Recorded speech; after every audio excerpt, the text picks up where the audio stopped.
ఈ వీడియోలో మనం చాప్టర్ 7 సౌండ్ చాప్టర్ నుంచి ఎక్సర్సైజ్ 7Aలో క్వశ్చన్ నెంబర్ 1 ఎలా సాల్వ్ చేయాలో నేర్చుకోబోతున్నాం. క్వశ్చన్ చూసినట్లయితే the wave length of waves produced on the surface of water is 20 centimetre. ఈ 20 సెంటీమీటర్ అనేది వేవ్ లెంత్ అని తెలియజేస్తుంది. దాన్ని మనం ల్యాండాతో డినోట్ చేస్తాం. అంటే ఇది ల్యాండా అనమాట. 20 సెంటీమీటర్ అనేది ల్యాండా. ఇఫ్ ది వేవ్ వెలాసిటీ అంటే స్పీడ్ అనేది స్కేలార్ క్వాంటిటీ, వెలాసిటీ అనేది వెక్టార్ క్వాంటిటీ. సో మొత్తానికి ఇది స్పీడ్ ఆఫ్ ది వేవ్గా తీసుకుంటే దీన్ని మనం సితో డినోట్ చేస్తాం, లేదా వెలాసిటీ ఇచ్చే మనం వీతో అనుకుందాం, వీతో డినోట్ చేద్దాం అనుకుందాం. ఓకే, ఈ 2 వాల్యూస్ మనం తీసుకుని, ఈ 2 వాల్యూస్ తీసుకుని మనం ఏం ఫైండ్ అవుట్ చేయాలి? క్యాలిక్యులేట్ 2 బిట్స్ ఇవ్వడం జరిగింది. అందులో ఫస్ట్ బిట్ ఏంటి? The number of waves produced in 1 second. Second బిట్కి వెళ్లే ముందు ఫస్ట్ బిట్ అనేది ఫస్ట్ సాల్వ్ చేసి అప్పుడు సెకండ్ బిట్ చూద్దాం. ఓకే, ముందు ఇక్కడ ఇచ్చిన వాల్యూస్ ఏంటో నోట్ చేద్దాం. వేవ్ లెంత్ అంటే ల్యాండా 20 సెంటీమీటర్ అండ్ స్పీడ్ ఇది మనం వీగా తీసుకుందాం.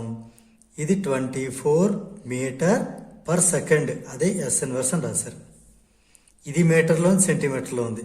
సో దీన్ని మీటర్లో కన్వర్ట్ చేయాలంటే బై 100 చేయడం వల్ల సెంటీమీటర్ మీటర్ కన్వర్ట్ అవుతుంది. సో ఇది ఎంత అయింది? 2/10 అంటే 1/5. 2 1 2 5 కదా. ఇది 1/5 మీటర్. ఇది వేవ్ లెంత్, ఇది స్పీడ్. ఓకే, ఇప్పుడు మనం ఈ ఫస్ట్ బిట్ అబ్జర్వ్ చేయండి. The number of waves produced in 1 second. 1 సెకండ్లో మనకు వచ్చేటటువంటి 1 సెకండ్ టైంలో మనకి ఎన్ని వేవ్స్ ప్రొడ్యూస్ అవుతాయి? ఇది ఎక్కడ మీకు చదివినట్టుగా గుర్తొస్తుందా? ఇది ఒక క్వాంటిటీకి స్టేట్మెంట్. ఇది అంటే దాని యొక్క meaning. Number of waves definition కూడా చెప్పొచ్చు. Number of waves produced in 1 second is called it's frequency. గుర్తొచ్చిందా? ఎఫ్తో డినోట్ చేస్తాం. అంటే మనం ఎఫ్ని ఫైండ్ అవుట్ చేయాలి. ఇప్పుడు మనకి ఈ ఎఫ్కి, ఈ ల్యాండాకి, వికి ఉండేటటువంటి రిలేషన్ ఏంటో మనకు తెలియాలి. ఏంటంటే వేవ్ వెలాసిటీ కావాలి అంటే వేవ్ లెంత్ని ఫ్రీక్వెన్సీతో మల్టిప్లై చేయడమే. ఇదే సింపుల్ రిలేషన్.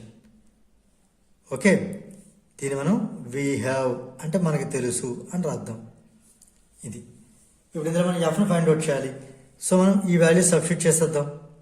వి అనేది ఎంత ఇవ్వడం జరిగింది? 24 మీటర్ పర్ సెకండ్. అలానే ల్యాండా 1/5 మీటర్ ఇంటూ ఎఫ్ అనేది ఫైండ్ అవుట్ చేయాలి కదా. ఎఫ్ను అలానే ఉంచుదాం. ఇప్పుడు మనకి ఎఫ్ కావాలి అంటే 1/5 అనేది అటు వెళ్తుంది. అప్పుడు ఏమవుతుంది? 24 metre by second as it is అలానే ఉంటుంది ఇంటూ ఇటు 1/5 మీటర్ అనేది అటు వెళ్తే రెసిప్రోకల్ అవుతుంది.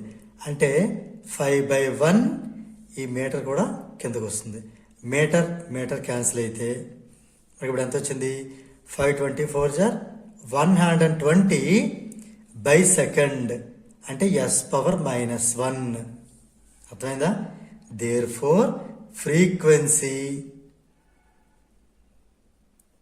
ఎఫ్ లేదా number of waves produced in 1 second.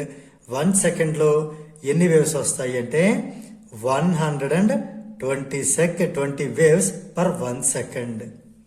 దీన్నే కావాలంటే మనం 120 హెర్ట్జ్ అని కూడా అనొచ్చు. బట్ ఇక్కడ 1 సెకండ్ అడిగారు కాబట్టి మనం ఇక్కడతో దీన్ని క్లోజ్ చేయొచ్చు. 120 వేవ్స్ పర్ సెకండ్. 1 సెకండ్కి 120 వేవ్స్ వస్తాయి. ఇది ఫస్ట్ బిట్ అయింది. ఇంకా సెకండ్ బిట్ చూద్దామా? The time in which 1 wave is produced. మనమేమంటున్నాం? 1 సెకండ్కి 120 వస్తున్నాయి, కరెక్టే. మరి 1 వేవ్ రావాలంటే ఎంత టైం పడుతుంది? ఇది జస్ట్ అబ్జర్వ్ చేయండి. Okay, right. ఇప్పుడు ఇది మనకి 1 వేవ్ కదా. అంటే 120 వేవ్స్ రావడానికి, 120 వేవ్స్ ఫామ్ అవడానికి మనకి 1 సెకండ్ టైం పడుతుంది. మరి వన్ వేవ్కి ఎంత టైం పడుతుంది? అదే కదా క్వశ్చన్. వన్ వేవ్కి ఎన్ని సెకండ్స్ అంటే సమ్ ఎక్స్ సెకండ్స్ పడుతుంది, ఎక్స్ ఫైండ్ అవుట్ చేయాలి. ఇప్పుడు దీనికి ఏం చేయాలి? క్రాస్ మల్టిప్లికేషన్ చేయాలి. ఇదేంటి? యూనిటరీ మెథడ్, జస్ట్ మ్యాథమెటిక్స్ అంతే. ఎక్స్ ఇంటూ 120 అంటే 120 into X seconds is 1 into 1 1 second. దీన్ని బట్టి ఎక్స్ కావాలి అంటే 1 సెకండ్ దగ్గరికి ఈ 120 సెకండ్ డినామినేటర్గా వచ్చేస్తుంది. సెకండ్ క్యాన్సిల్ చేసేద్దాం. ఇప్పుడు మనకి ఏమొస్తుంది? 1/120. దీన్ని మనం సింప్లిఫై చేయాలి.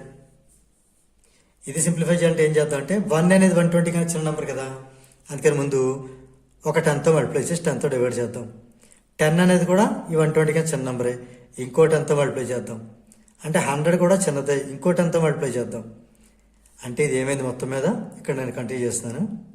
ఎక్స్ అనేది 10 ఇంటూ 10 ఇంటూ 10 అంటే అంత 1000 divided by 120 into 10 into 10 into 10 10^3. ఇప్పుడు ఇది క్యాన్సిల్ చేద్దాం మనం. 100/12 అంటే ఏ టేబుల్లో? లైక్ 4 టేబుల్లో చూద్దాం. 425 జార్ 4 3 జార్, ఇంకా ఈ 10^3 పైకి పంపించేద్దాం, 10^-3 అవుతుంది. ఇప్పుడు ఇది 3 8 జార్ 24 కదా, 1 మిగులుతుంది. 10 అంటే మళ్ళీ 3 జార్ 9, మళ్ళీ 1 మళ్ళీ 3 ఇలా వస్తూనే ఉంటుంది. 8.33 ఇంటూ 10^-3. దీన్ని మనం ఏం చేద్దాం అంటే ఒక డెసిమల్ దాకా చెప్పడం ట్రై చేద్దాం. 8. ఈ next number 5 or less than 5 ఉంటే నెంబర్ యాస్టీస్ రాసేయడమే. ఇక్కడ 3 కదా ఉంది అంటే 5 కన్నా తక్కువ కదా, సో ఈ 3ని యాస్టీస్ రాసేయడమే. 8.3 ఇంటూ 10^-3. అయితే ఇక్కడ మనకి 1 వేవ్ ప్రొడ్యూస్ అవ్వడానికి టైం కదా ఇక్కడ మనకి అడిగారు. మనం ఎక్స్ సెకండ్స్ అని తీసుకున్నాం, అంటే ఎక్స్ వాల్యూ ఎంత వస్తే అన్ని సెకండ్స్, కాబట్టి 8.3 ఇంటూ 10^-3 సెకండ్స్ అని చెప్పి ఇక్కడ రాయడం జరిగింది. సో దీంతో మనకి ఈ ప్రాబ్లం నెంబర్ 1 అనేది కంప్లీట్ అయింది.